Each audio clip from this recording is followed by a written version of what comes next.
Semangat pagi anak-anak. Pada kesempatan kali ini kita akan belajar mengenai perubahan wujud benda. Tema 3, subtema 3, pembelajaran 1. Sebelum belajar, kita berdoa terlebih dahulu ya. Berdoa mulai. Berdoa selesai. Tujuan pembelajaran kali ini adalah siswa dapat mengidentifikasi informasi yang terkait dengan perubahan wujud benda dengan tepat. Pernahkah kamu makan es krim? Ketika kamu memakan es krim, awalnya es krim terasa padat ya. Namun lama-kelamaan kamu pasti akan merasakan es tersebut berubah menjadi air. Perubahan dari benda padat menjadi cair disebut mencair atau disebut juga meleleh. Hal ini terjadi karena es yang awalnya dingin menyerap kalor sehingga suhunya naik. Menarik ya. Tahu tidak bahwa ada jenis perubahan bentuk lain yang ada di alam ini? Yuk kita simak video berikut. Ada benda padat, benda cair, dan benda gas. Bagus, menyenangkan sekali bukan? Nah, sekarang kita akan belajar tentang perubahan wujud benda. Apakah kalian sudah siap? Di sini merupakan perubahan wujud dari benda padat ke cair, yang disebut mencair. Sebaliknya, perubahan wujud dari benda cair menjadi benda padat disebut membeku. Selain itu, air jika dipanaskan berubah wujud dari bentuk cair ke bentuk gas. Hasilnya nanti keluarlah uap air. Perubahan ini disebut menguap. Sekarang lihatlah ini. Jika es kita masukkan ke dalam gelas, maka seperti yang bisa kita lihat. Lihat, dinding gelas kita akan terbentuk titik-titik air. Titik-titik ini berasal dari udara yang berwujud gas lalu berubah menjadi cair. Perubahan ini disebut mengembun. Tahukah kalian benda apa ini? Ya, ini adalah kamper atau kapur barus. Selain membeku, mencair, dan mengembun, ada pula perubahan wujud yang disebut menyublim. Seperti yang terjadi pada kapur barus atau kamper ini. Kapur barus yang disimpan pada lemari pakaian lama-kelamaan akan habis karena berubah wujud menjadi gas yang berbau wangi. Menyublim itu merupakan peristiwa perubahan zat padat menjadi gas. Mari kita belajar diagram perubahan wujud benda. Ada 3 jenis wujud benda, yaitu gas, cair, dan padat. Cara membacanya yaitu dengan melihat arah anak panah.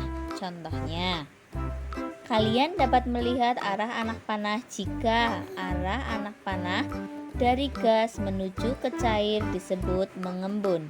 Begitu seterusnya. Peristiwa mencair adalah peristiwa perubahan wujud benda padat menjadi cair.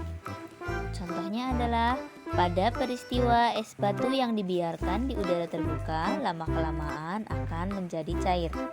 Coklat yang dibiarkan di tempat terbuka lama-kelamaan akan meleleh. Lilin yang kamu nyalakan dan terkena panas api nantinya akan meleleh juga. Peristiwa menguap. Bukan peristiwa menguap ini ya, tapi perubahan wujud benda cair menjadi gas. Contohnya, pakaian yang kita jemur yang awalnya basah menjadi kering karena air menguap terkena panas matahari. Saat kita merebus air terkena panas api, lama-kelamaan akan mendidih, kemudian menguap. Jadi, saat kamu merebus air, jangan ditinggal lama-lama ya, nanti bisa habis loh. Peristiwa menyublim adalah peristiwa perubahan wujud benda padat menjadi gas. Contohnya, kapur barus yang dibiarkan di tempat terbuka lama-kelamaan akan habis. Pengharum ruangan yang kamu letakkan di depan kipas angin lama-kelamaan juga akan habis loh. Peristiwa membeku adalah peristiwa perubahan wujud benda cair menjadi benda padat.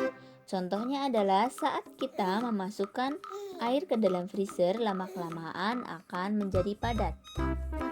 Siapa yang suka makan coklat? Ternyata, proses membuat coklat adalah membekukan coklat cair. Pembuatan lilin hampir sama dengan proses pembuatan coklat, yaitu membekukan lilin cair. Peristiwa mengembun. Mengembun adalah peristiwa perubahan wujud benda gas menjadi cair. Contohnya, es batu yang dimasukkan ke dalam gelas. Lama-kelamaan, kamu akan melihat butiran-butiran air yang ada di luar gelas. Di pagi hari, kamu akan melihat titik-titik air yang ada di daun. Itu merupakan gas yang mengalami penurunan suhu menjadi butiran air. Peristiwa mengkristal adalah perubahan wujud benda gas menjadi benda padat. Pernahkah kamu berjalan ke daerah dataran tinggi? Di sana, kamu akan melihat gas yang akan keluar dari permukaan bumi. Pada lubang itu, kita akan melihat benda bernama belerang yang merupakan hasil pengkristalan dari uap tersebut. Hal yang sama dapat kamu temui pada cerobong asap pabrik atau kendaraan bermotor. Kamu akan melihat butiran-butiran berwarna pekat yang merupakan hasil dari pengkristalan hasil pembakaran. Peristiwa mengkristal dapat terjadi karena adanya penurunan suhu yang ekstrim. Sekarang ayo berlatih. Cobalah cari contoh lain di sekitar lingkunganmu tentang jenis-jenis perubahan wujud benda yang sudah kita pelajari. Selamat mengerjakan. Tadi kamu sudah menyelesaikan, ayo berlatih. Sekarang kita lanjutkan ke evaluasi pembelajaran. Setelah mempelajari materi mengenai perubahan wujud benda, yuk kita evaluasi hasil pembelajaran dengan cara anak-anak mengklik alamat yang sudah dibagikan melalui WhatsApp seperti di bawah ini. Selamat mengerjakan. Terima kasih. Tetap semangat, jaga jarak, tetap gunakan masker saat bepergian, cuci tangan dengan rutin.